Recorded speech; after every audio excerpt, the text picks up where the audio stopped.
enduring hardships, the tears of pain I shed today will be the tears of joy I shed tomorrow. I'm Coach mjdtiger, certified life coach and mentor, and we are on this journey together to find peace, passion, and purpose by enduring hardships and not getting knocked down and staying there, but to rise and to be more than we were the moment before and to grow in the next moment.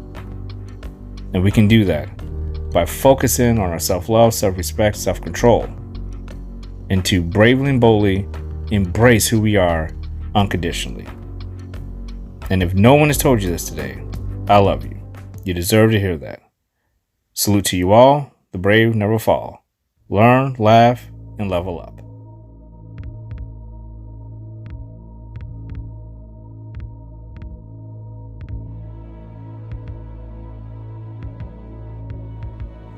How are you feeling? How are you feeling in your mind? How are you feeling in your body? How are you feeling in your heart? How are you feeling in your soul? Taking a moment each day to think in silence and to address each of these areas is a daily healthy practice that will lead you to your passion and your purpose and to balance you out every single day. When we ask ourselves through mind, body, heart, and soul how we are feeling, we get the answers we need and we know we need to focus on. How are you feeling?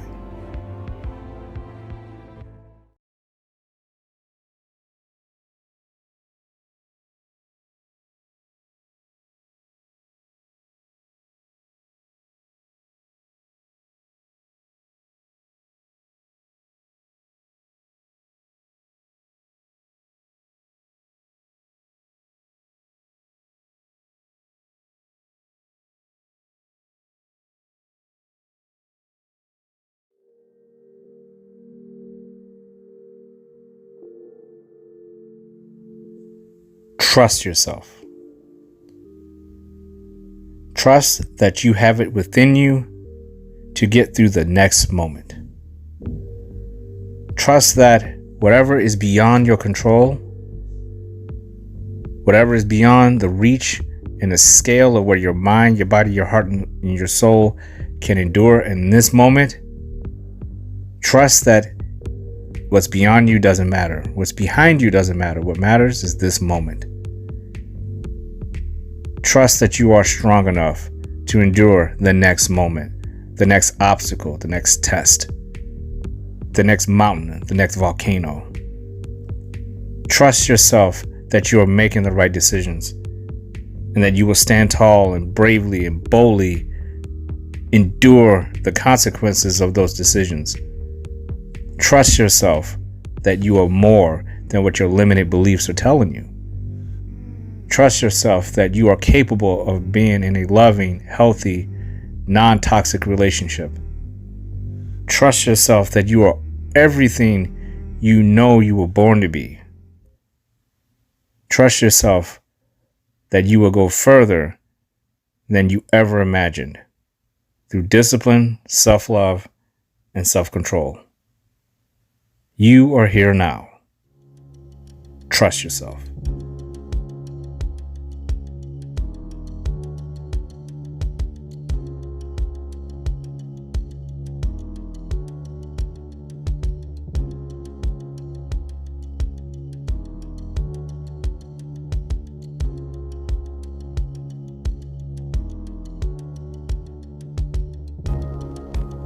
Wheat Horizons, Episode 7, Mourning Memories. Our memories are things that could either give us strength when we need them or be nightmares when we don't need them. We can use our memories for good, for bad, and for the worst things possible because they motivate us. in different ways. They influence us. They penetrate all the way through everything that we are and can define us in a way if we allow it. They lead to disorders. They lead to traumas, PTSD, anxiety, depression. They lead to failed relationships. They lead to gained relationships. They lead to knowledge. They lead to inspiration. They lead to motivation. Memories have such a weight in our life that we often don't think about just how much our brains and our minds, I should say, more than our brains, but just deep in our minds, how deeply we go into ourselves, but forget that we are made up from memories, even though who we are now is essential to focus on. We are a construction of memories. We are a construction of not only memories that we can't hold and touch anymore, that are just no more than dreams at this point, but physically, the evidence of those quote unquote memories, or what I call dream memories, because trying to remember a memory without photo aid or some type of physical reminder is almost like dreaming. It's like trying to remember a dream. It's there, but all the details are missing. But we're emotionally attached to these things. They mean something to us. And then we repress memories. We have the memories that we know are there, but we can't unlock them anymore. And they seem to unlock when we don't want them to, right on time, But I would say mourning memories, meaning it's okay to go back and mourn the memories of the past. I think a lot of people, especially people that I talk to every day, this is an important podcast because we often look at our memories differently. There are memories that I look at and they're happy to remember one day, and then the next day they're gut-wrenching to remember. And that's the point. It's not the memory, it's the moment we're in that is dictating those emotions and those attachments and how we feel about those memories. And when we mourn, if just like we mourn a death or any person, place, or thing that we loved and had an emotional attachment to that are no longer with us, we mourn our memories. And it's okay to do that. It's actually very healthy to do that. Repressing them is the unhealthy part. It doesn't serve you to get rid of a memory or try to intentionally forget a memory that you're afraid of or has caused you harm. It's better to face it. Now, I always tell people, you could face it or you can run from it, but it's still there. It's not going to go away. It's going to chase you. It's like a dog. You stand there, it's most likely going to stand there. You run, it's going to run after you. So you have to make that determination for yourself. Do you want to run from it or do you want to face it and deal with it? And if it's a bad memory, we're going to focus on more of the darker ones here. Because good memories, okay, what do we do with them? They motivate us. They make us happy. They make us smile. They make us want to do more of that memory. It's the ones that are not so pleasant are the ones that we try to avoid the topic because we don't want to go back there. And that fear is what leads to the anxiety. And if we don't face that, then we're basically saying, hey, I am allowing anxiety to be in my life because I don't have the courage to turn around and face this memory. And this memory is a teaching moment. That's why it's so important to face it. It'd be almost as if you had a free ride to any university and you chose not to do it because you didn't want to wake up and go to class each day. Yes, for a long period of time, it's going to be hard, but eventually it'll pay off. At least we hope it does. There's no guarantees. There are plenty of times where we'll look back at a memory and think we overcame it. And then again, like I said earlier, that memory comes back and haunts us right when we least expect it and the most inopportune time. But that doesn't mean we're not supposed to face it. You have to turn around and face it again, unfortunately. I like to put my memories, when I say mourning, it's almost like bad memories are like you're still grieving over a death.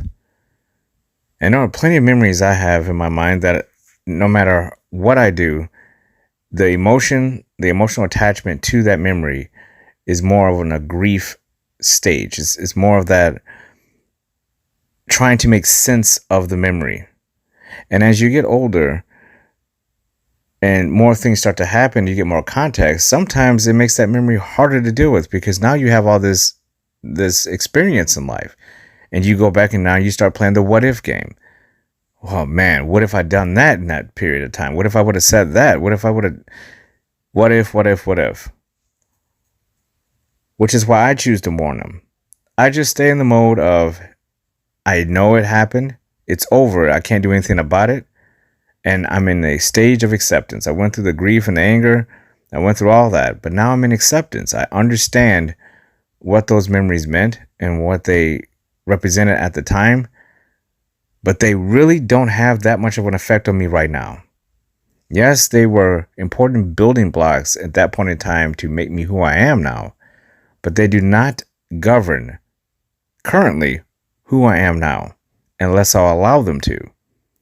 So those memories that I have where I failed, those memories I had when I was afraid, those memories I had when I made bad decisions at critical junctions in my life, yes, they happened.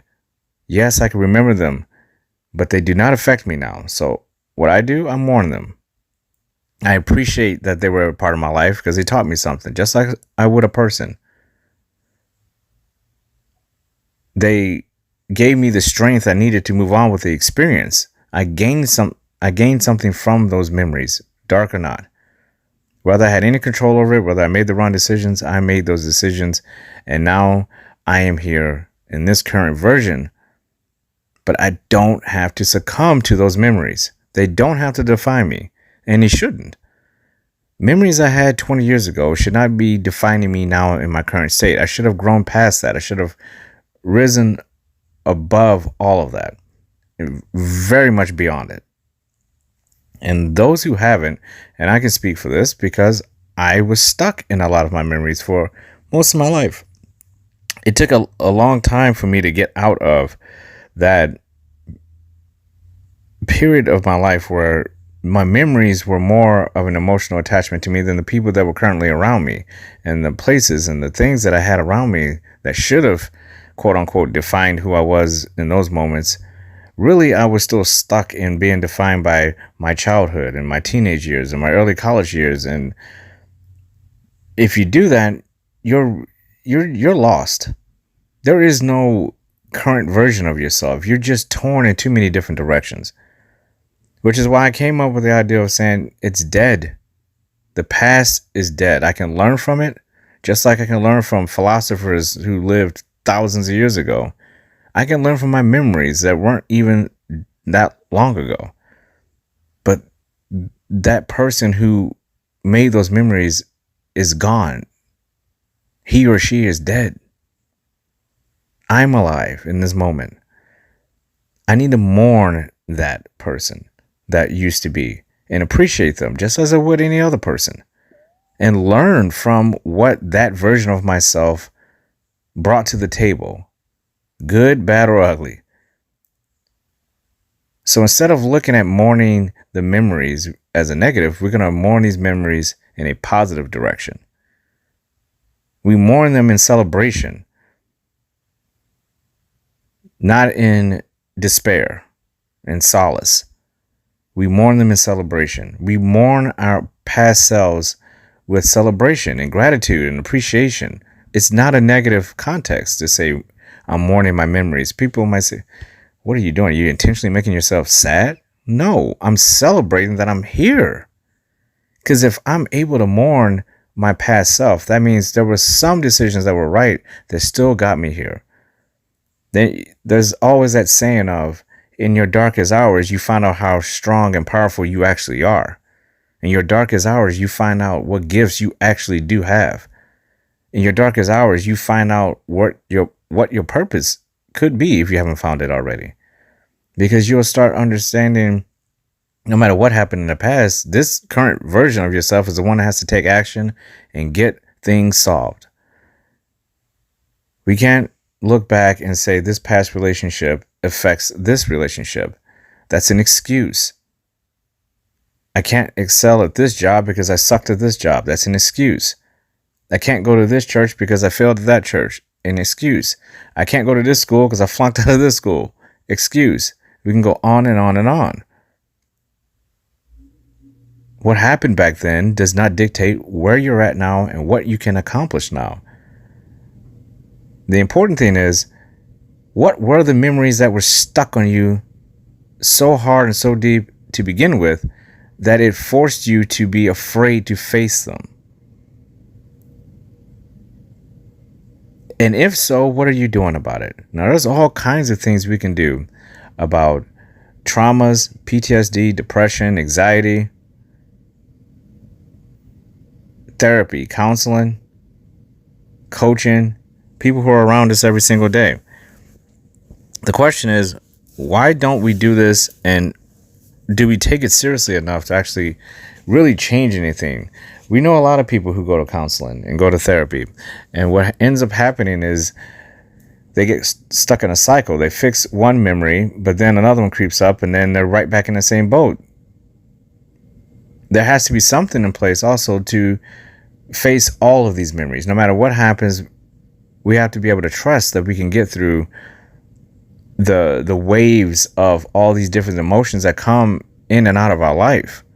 Because this is a lifelong thing that we're going to have to deal with. We're constantly making memories. It's not like you get to a certain age and you lose the ability to have memories. To the day we take our last breath, we will be creating memories that we will remember fondly, just okay or very bad. So we have to be prepared every single day to know that we are creating the memories that may haunt us in the future. So we're looking backwards when we should be looking forwards. We owe it to our future self to not create memories, if we can control it, that our future self is going to look back on and say, I really need to mourn that memory. That was bad. I really regretted doing that. I shouldn't have done that. But what if in the moment right now we can start doing those things to have the future self, or the future versions of ourselves, say, I did good. I did very well with how I handled these situations back then. And now I can look back at it and I don't have to mourn. I can just celebrate all the time. Now, we still celebrate the bad memories as well because they're a part of us. But it's even better if we can celebrate good memories, right? If we can look back and say those memories are gone, but we can celebrate them in happiness because I know I made the right decisions at the right times. At least the best ones I could. Because again, we're not perfect. There's no guarantees that any decision we make is going to be the perfect freaking choice. It's just no guarantee. But wow, are we responsible for our consequences when we make those decisions? I mean, we have to own it. Which is why when I make a decision, I have to make sure I'm not thinking just emotionally, that I'm thinking logically, I'm thinking spiritually, and I'm thinking how, physically this is making me feel. If every part of me is saying this is not feeling right, and I'm not 100% guarantee, 100% sure that I've exhausted every avenue, I'm not going to make that decision just that quick. Because I can create a memory that, and that's not just about decision making. It's also what we say to people. How many situations have we been in where we've said something and we still to this day can remember exactly how we said it, where we said it, what we were wearing, because we're embarrassed by it, or it's something that we wish we could take back and hadn't have said. We all have those memories, and those are the ones that really haunt us because that was a vocal thing. That was something that we chose to do in that moment, to say something horribly wrong to someone at the wrong time. We were lacking empathy. We were lacking judgment. We were lacking, self-control and respect for the people around us. And we said something that it's just stuck in our minds. We can't unsay it. Our actions, we all have those things where we've done something that is just like, oh my goodness, why did I do that? And you cannot get it out of your mind. You run it back in your mind like a roller coaster going over and over and over again on a loop. And we're stuck with them for the rest of our lives. And that's where we get into where people will purposely try to do things to suppress these memories. And these where vices come in.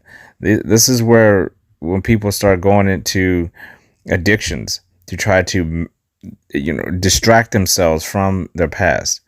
And this is where the disorders come in, and the anxieties and the depressions and all those things come into play, because the memories we have are so damn powerful that it's almost like our past selves are haunting us like ghosts. And in order to deal with it, some people have to have a distraction. I know I was one of them. I had, for a long time, I had a vice that I had, I need to just quiet this down just a little bit. But that's not healthy. It's easy for me as a life coach to say, just turn around and face it. But I'm not the one that has to turn around and face your memories. You have to turn around and face your memories. And my memories will probably scare you a lot less than your memories would scare me. We're all more afraid of our memories, if they're bad memories I'm talking about, than anybody else's. Somebody else can come up and say, my memory is horrible. And you're like, that is bad, but mine's worse because I have to deal with it, even if the memory is not even comparable. Whenever you have to physically or mentally, emotionally go through something, spiritually go through something as well, it's always going to be harder for you than it will be for anyone else, because you have to physically do it, mentally do it, emotionally do it, spiritually do it. You have to find a way to connect to these memories and make sense of them, so you can move forward having felt like that memory wasn't just something that happened, it's just going to haunt you. We turn every negative into a positive, even our bad memories. That's the goal. There is something good to be taken from every memory, no matter how bad it is. Every memory, small or large, is a teaching moment. And how we choose to look at it is where the value comes in. But we can't run from it. We can't mask it with vices. We can't ignore that we're making more of them as we speak. If we're so concentrated on the memories in the past that have what we would say wronged us, and we don't want to think about it, and we're just disgusted by it, and we're ashamed about it, and we feel guilty about it, all that energy you put into that, you're carrying right into the next moment with you right now. You have to jettison those emotions and those attachments to them if they're not serving you. There's nothing wrong with being emotionally attached to a memory, to multiple memories. There are some memories that are bad for me that I'm very attached to, and I don't want to forget them because they've taught me so much. I don't want to forget that bad memory. It's one of my biggest teaching moments, and I have multiple ones, and I believe we all do. But it's about, what do you want to do with that information? Do you want that information, the memory, to be something that is only looked at as negative and it's just going to keep looping in your mind? Then you're just sitting in a loop of negativity. It's not doing anything for you. Or you can look at it again like something that has died, and you can say, what did I get from that? And how can I move forward with whatever positives I can extract from that bad memory? And then try to do something with it that you can, again, feel you can revisit in a healthy way. That's why journaling is so important, and why I've gotten very heavily involved with that aspect of my life, which I wasn't the biggest journaler, but now it's huge for me, because you can put everything that happens to you in that journal, and you can make sense of it so much better. And then when you doubt yourself, you can go back to it and reinforce through affirmations, through your own writing, what that memory means to you at that moment. And it may even be different now. You may read it and say, I can't believe I wrote that because I feel completely different about it now. Then write it again. And you keep writing it, and you keep writing it. You keep rewriting it, because that loop is never going to shut off on its own without you addressing the problem. But I say, in mourning these memories, if you choose to look at it like that, I mean, again, this is just a metaphor, but really what it is, it's looking back at your memories and saying, hey, I'm aware that you're there, but you don't have any more control over me unless I'll allow you to. That's what it's about. It's about being in control of your life, even your prior life where you were making these memories. You still have a sense of control over them, because they're your memories. They're just locked away in your mind, in your heart, your body, and your soul. But you are carrying all those memories around with you every single day. And yes, it can feel very heavy, especially in the heart. We feel hard, especially those who have empathy. Not only you carrying around the weight of those memories, but any memory where someone was involved in it, you're carrying almost their memories attached to that as well. Which is why some memories are so heavy and so powerful, because there's an emotional attachment not only to the memory, but those who were involved with it, the things and places that were involved with that memory. It can be overwhelming. Powerful, powerful memories of past relationships, people that are no longer here, things that you value that are no longer available to you. The longing for youth if you're getting up there in age.